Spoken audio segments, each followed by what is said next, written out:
Good morning students. 8.3 exercise start करें उससे पहले हमें पता होना चाहिए सिंपल इंटरेस्ट क्या है, कंपाउंड इंटरेस्ट क्या है। इसके बारे में डिस्कस करके हम एक्सरसाइज 8.3 स्टार्ट करेंगे।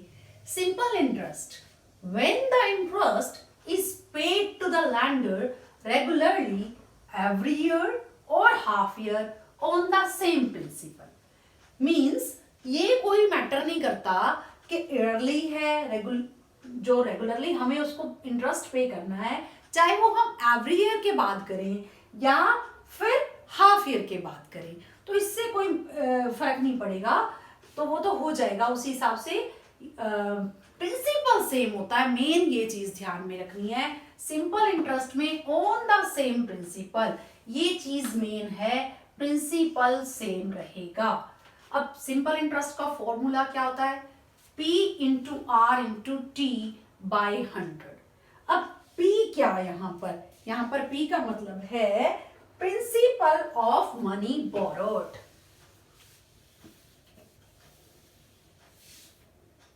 P का मतलब होता है प्रिंसिपल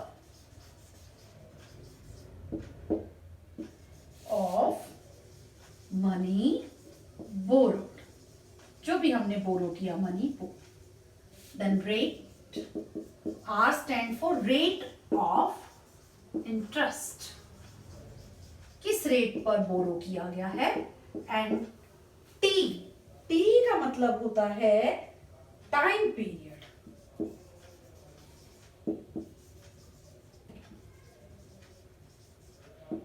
टाइम पीरियड को हम कहते हैं T, for which the money is borrowed. कौन सा time period? For which the money is borrowed. तो P into R into T divided by 100, ये हो जाता है सिंपल इंटरेस्ट। अब बात करते हैं कंपाउंड इंटरेस्ट की।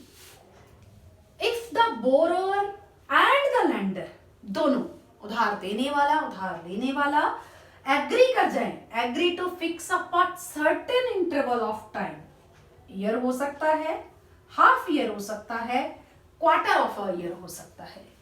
अब देखो ये चीजें यहां पे भी हो सकती हैं, बट वो सेम प्रिंसिपल पर था। जो भी उसने लेना है, हो सकता है वो 1 साल के बाद ले इंटरेस्ट, हो सकता है हाफ ईयर के बाद ले, हो सकता है क्वार्टर के बाद ले, यानी 4 मंथ्स के बाद ले, लेकिन वो प्रिंसिपल सेम रहता, वो बीच बीच में आपको उसको इंटरेस्ट देना होता। बट यहाँ पर क्या है, ये भी यहाँ पर भी टाइम इस तरह से हो सकता है, पर क्या होगा? so that the amount at the end of an interval becomes the principal।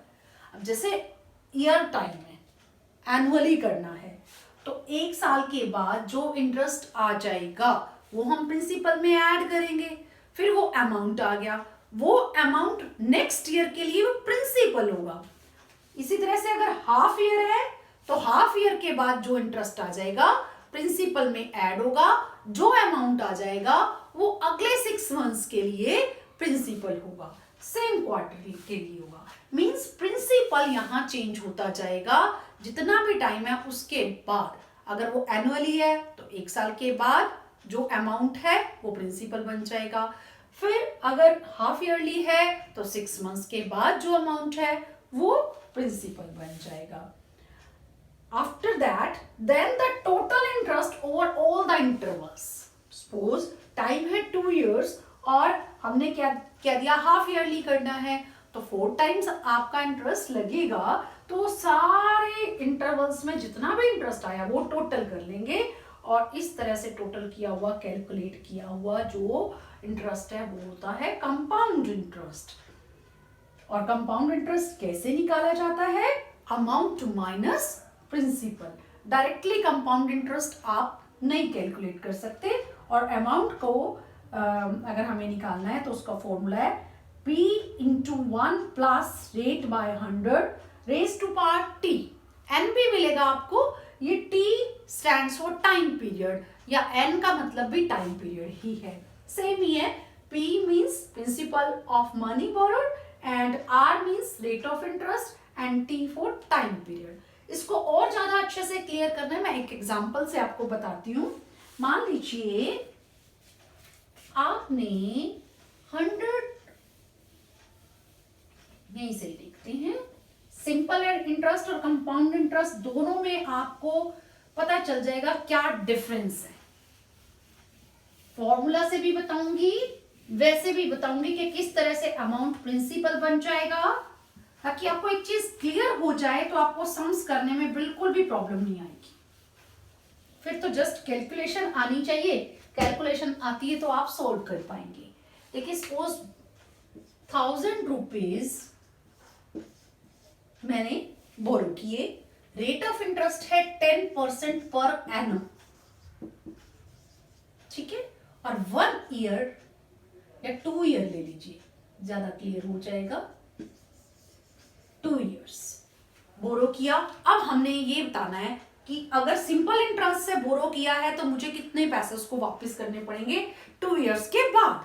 देखिए P into R into T means 1000 by 100 भी करना है, 1000 मल्टीप्लाई 10 मल्टीप्लाई 2 बाय 100, 20 से 20 कट, 10 10 100, 2 200। इट मीन्स हमको देने पड़ेंगे 2 इयर्स के बाद 1000 यानी principal plus simple interest 200 means 1200 rupees हो जाएंगे, जो ठीक 2 इयर्स के बाद हमको पे करने हैं। अब मान लो मैं कहूं कि एनुअली तो है ही, अब ये 2 इयर्स से ऐसे आ गया और 1 ईयर का भी मैं निकालू तब भी ऐसे ही होगा। सपोज 1 ईयर है, ये आया 100 रुपीज, ठीक है, और फिर हमारा ये फर्स्ट ईयर के लिए है। अब सेकेंड ईयर के लिए अगेन प्रिंसिपल सेम रहने वाला है,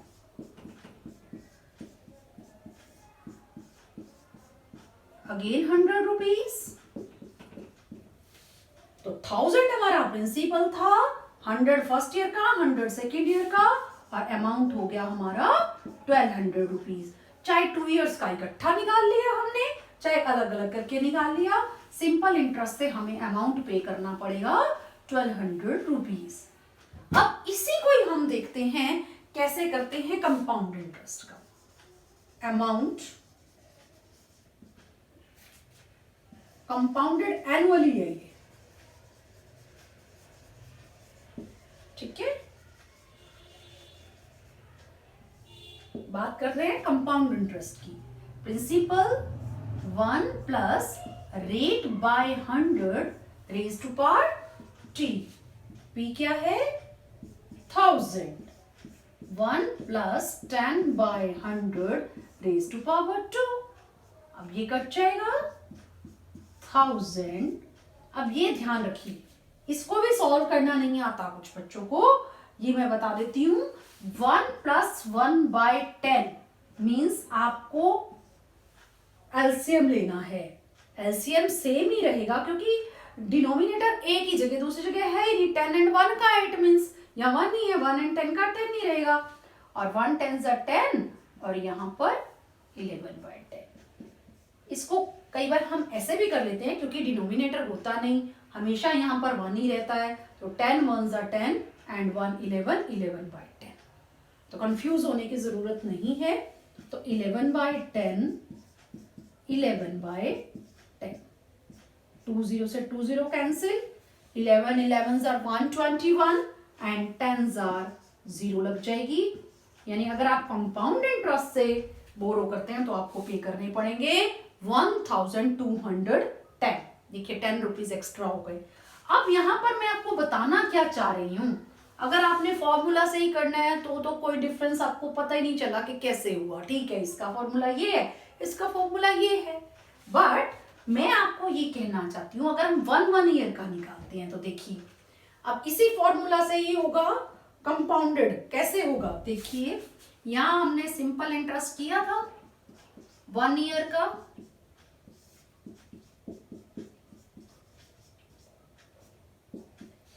₹100 आ गया। अगर सिंपल इंटरेस्ट से करना है तो हमारा प्रिंसिपल वही रहेगा, लेकिन कंपाउंडेड है तो अब प्रिंसिपल क्या बन जाएगा, जो अमाउंट होगा, अमाउंट क्या हो गया 1000 प्लस 100, 1100 हो गया। और वही 1100 अब प्रिंसिपल बन गया। अब क्या होगा फिर, सेकेंड ईयर का सिंपल इंटरेस्ट क्या होगा, 1000 मल्टीप्लाई 10, सॉरी 1000 नहीं आएगा ना, यहाँ तो 1100 आना है, हमारा प्रिंसिपल 1100 आ गया, मल्टीप्लाई 1/100, ये क्या आ गया 110। देखो फर्स्ट ईयर 100 रुपीज आया था, सेकेंड ईयर 110 आया।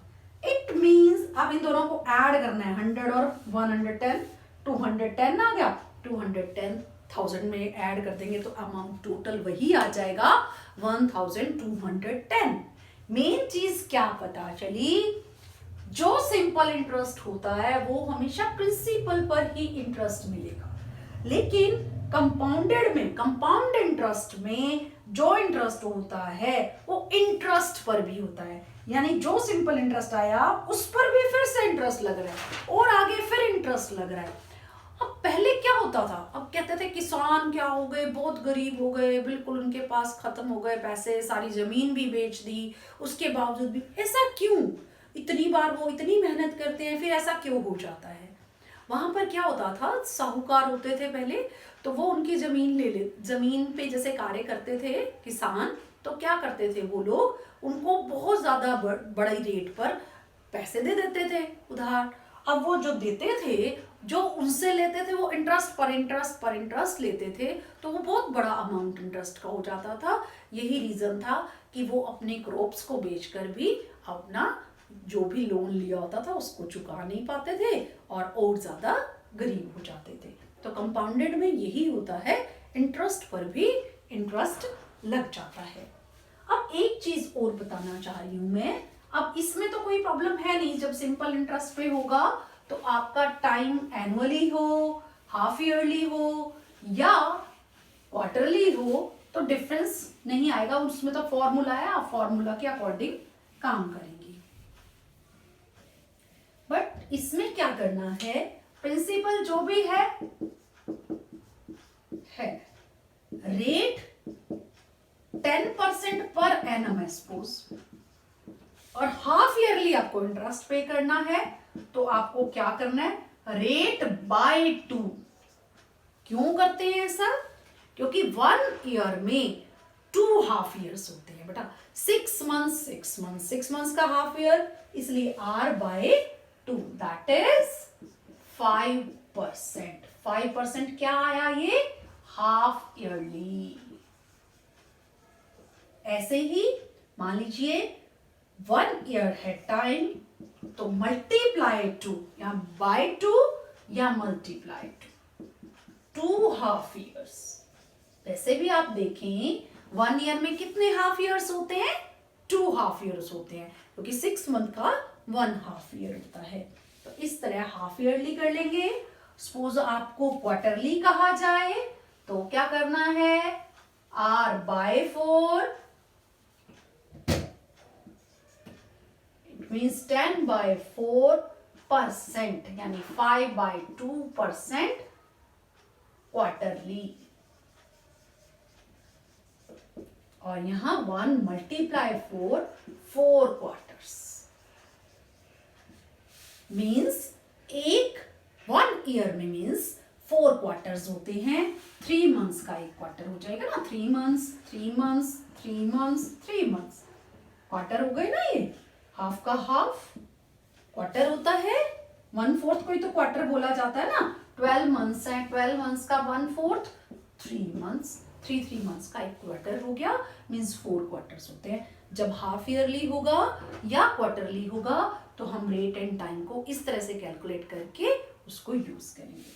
अब चलते हैं अपनी एक्सरसाइज 8.3 पर।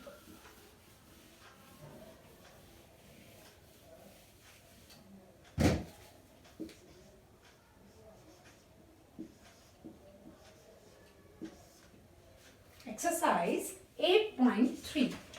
अब 8.3 पर सबसे पहला क्वेश्चन है, कैलकुलेट द अमाउंट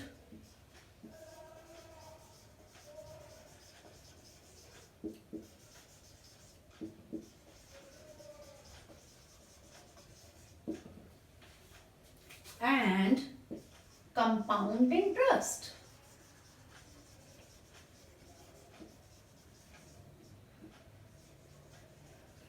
अब जो चीजें आपने सीखी हैं कंपाउंड इंटरेस्ट के बारे में वही आपने कैलकुलेट करनी है। इसमें पार्ट संख्या ए से लेकर ई पार्ट तक। ए पार्ट है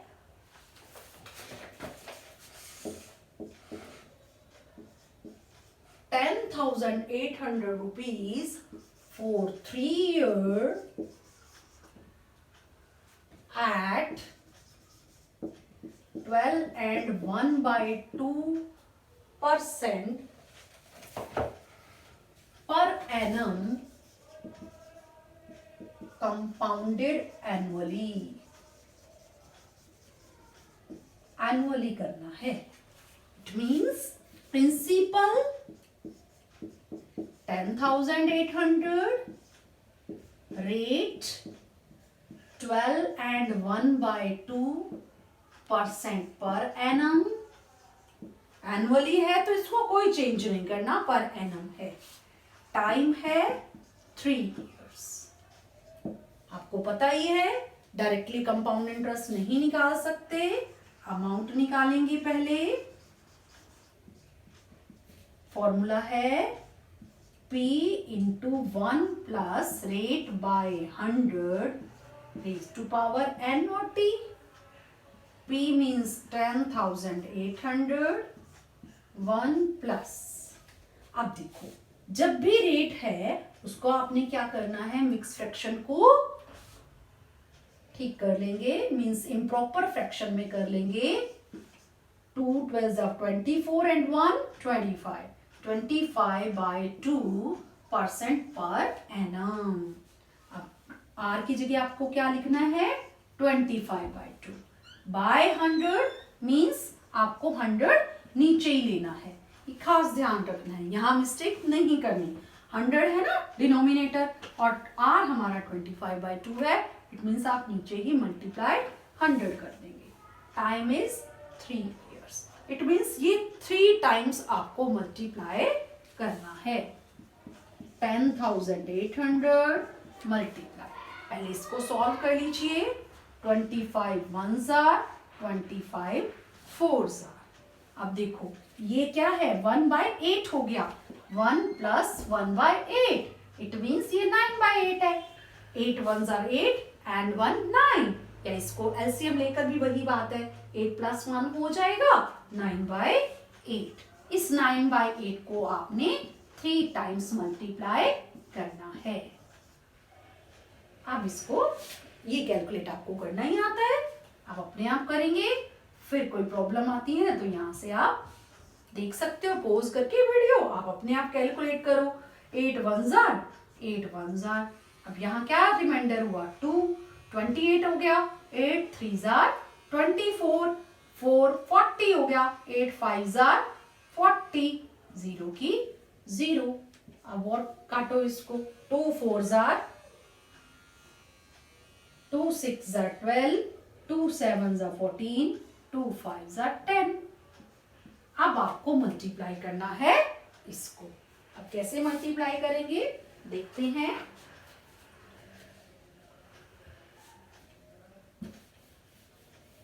देखिए जितना ऑरली कर सकते हैं पहले वो करना चाहिए। 9 9s are 81, 81 9s are, यहां कर लेते हैं 729।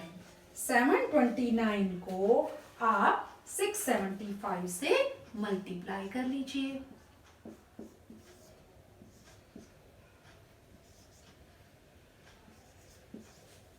5 9s are 45, 4 5 2s are 10 and 4 14, 5 7s are 35 and 1 36, 7 9s are 63, 6 7 2s are 14 and 6 20, 2 7 7s are 49 and 2 51, 6 9s are 54, 6 2s are 12 and 5 17, 6 7s are 42 and 1 43, 5 7 0 2 9 4। Add करने पर ये आ गया आपका 492075 by 4 8s are 32। अब इसके रुपीज एंड पैसे में कन्वर्ट करेंगे, डिवाइड कर लेते हैं। ये सब कैलकुलेशन आपको आती है, जहां प्रॉब्लम आए वहां आप देख सकते हो। 32 ones are, यहां लिख रही हूं, स्पेस नहीं है ना। 172 आ गया। उसके बाद देखो कितने पे जा रहा है, 4 से करके देखें, 4 2 8, 4 3 12, 5 पे भी जा रहा है, देखो 5 2 10, 1 5 3 15 एंड 1 16, 0 120 आ गया। अब देखो कितने पे जा रहा है, 4 2 8, 4 3 12, 4 पर नहीं जा रहा, इट मीन्स 3 पर, 3 2 6, 3 3 9,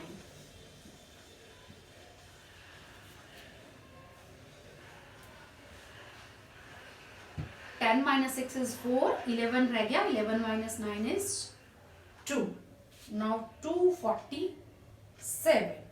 अब देखो 7 2 14, 7 3 ये 7 पे जा रहा है, 7 2 14, 7 3 21 and 122,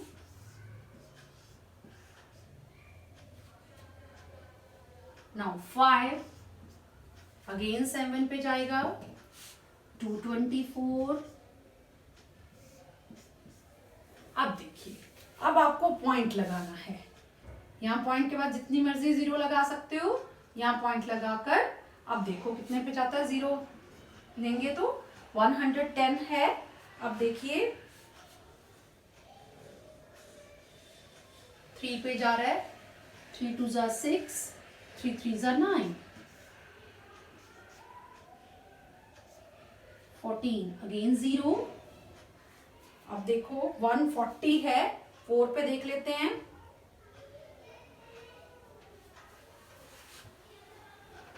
जा रहा है 4 2 8, यहां देख लेते हैं, ये 140 है बच्चे। अब 140 से 4 पे गया, 4 2 8, 4 3 12। अब या तो आप नेक्स्ट डिजिट भी लेकर आए, तब हमें पता चलेगा कि हमें यहां पर क्या करना है, नेक्स्ट बताना है हमको नंबर, यहां पर ये 5 होगा या नहीं होगा, ठीक है। तो अब यहां से भी पता चल सकता है, या तो आप 0 ले लो, 120 आ गया। अब 120 के नीचे कौन सा जा रहा है, ये देखना है आपको। 120 के नीचे जाएगा, 4 से नहीं जा रहा, 3 से जा रहा है, 96, यानी यहाँ 3 आएगा, तब भी पता चल गया ये 4 का 4 रहने वाला है। इसके अलावा ऐसे भी पता चल जाता है। 12 रिमाइंडर है, तो 12 जो है ये 32 के हाफ से कम है, 16 से ज्यादा होता तो ये बड़ा हो जाता। तो हमारी कैलकुलेशन आ गई है। अब तो ये आ गया हमारा 15,377 रुपीज 34 पैसे, ये अमाउंट है। अब यहां से आप कंपाउंड इंटरेस्ट निकाल सकते हो, अमाउंट माइनस प्रिंसिपल।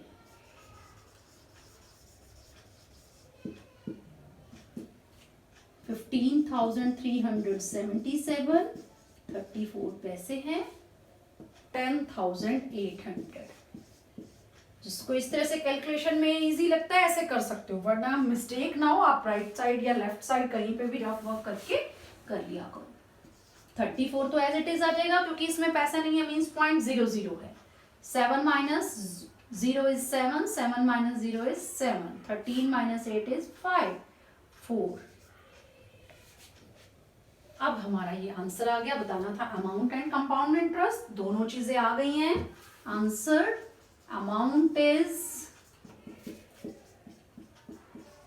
15,377 रुपीज 34 पैसे and compound interest is 4,577 rupees 34 पैसे। Next B part, 18,000 rupees for 2.5 years at 10% per annum compounded annually. Here principal is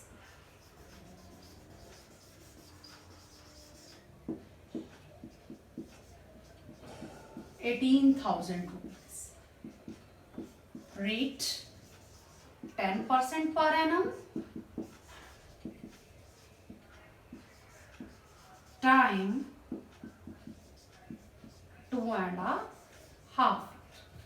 अब देखिए, पता ही है आपको कंपाउंड इंटरेस्ट डायरेक्टली नहीं बता सकते, तो अमाउंट बताना है P into 1 plus rate by 100 raise to power time. T और N कुछ भी लिख सकते हैं आप. 18,000 रेट है 10 बाय 100.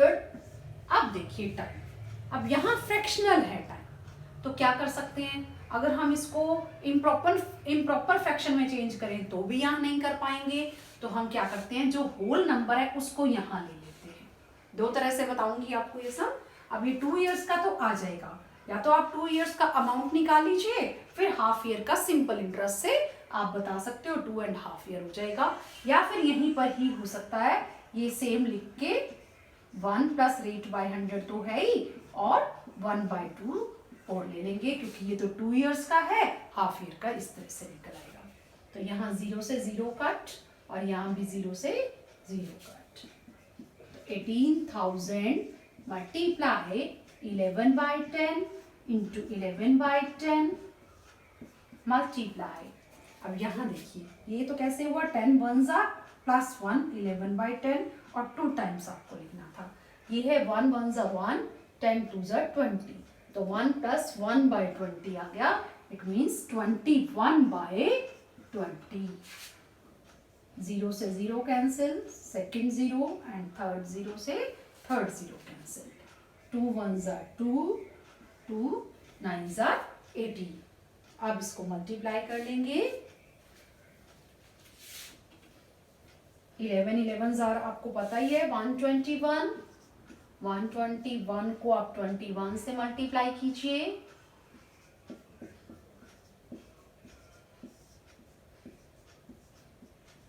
2541. अब रह गया 9. 9 से मल्टीप्लाई कर लेते हैं. 9 1 9 4 36, 9 5 45 एंड 3 48, 9 2 18 एंड 4 22. तो ये आ जाएगा आपका 22,869. ये आ गया अमाउंट. अब हम कर लेते हैं compound interest, that is amount minus principal.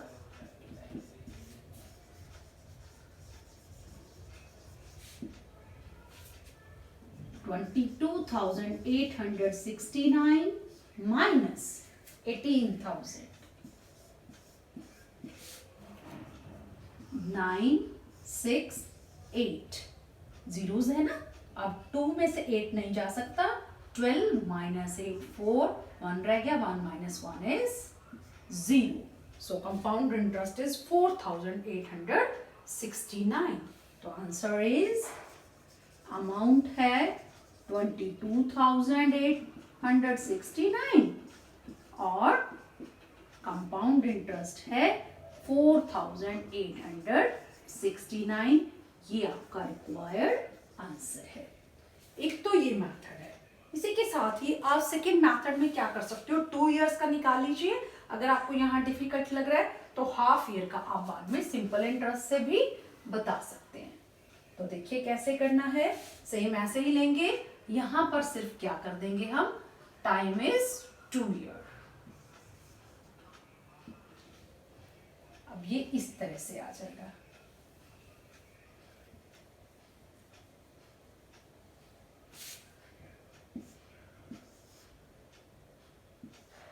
To zero से 2 0 तो कट जाएंगी, बाकी तो नहीं कटेगा. अब देखिए अमाउंट डिफरेंस आएगा यहाँ पर, क्योंकि उस अमाउंट को हम प्रिंसिपल बनाएंगे. 11 11 121, 180 से मल्टीप्लाई करेंगे. 8 ones are 8 twos are 16, 8 ones are 8 and 1 9. 1 2 1 0 8 7 1 2. ये आया हमारा 21,780. अब ये 2 years का है, हाफ ईयर हमारे पास और भी है, तो अब क्या करना है, ये अमाउंट प्रिंसिपल बन जाएगा और हाफ ईयर का हम सिंपल इंटरेस्ट निकालेंगे. Principal is 21,780. आर है 10% पर एनम, टी है हाफ ईयर. यहां से सिंपल इंटरेस्ट आप देखेंगे P into R into T by 100. 21780 multiply 10 multiply 1 by 2 by 100. 0 से 0 कैंसिल, 0 से 0 cancel. 2 ones are 2 ones are 0 आ जाएगा, 1 नहीं जा रहा.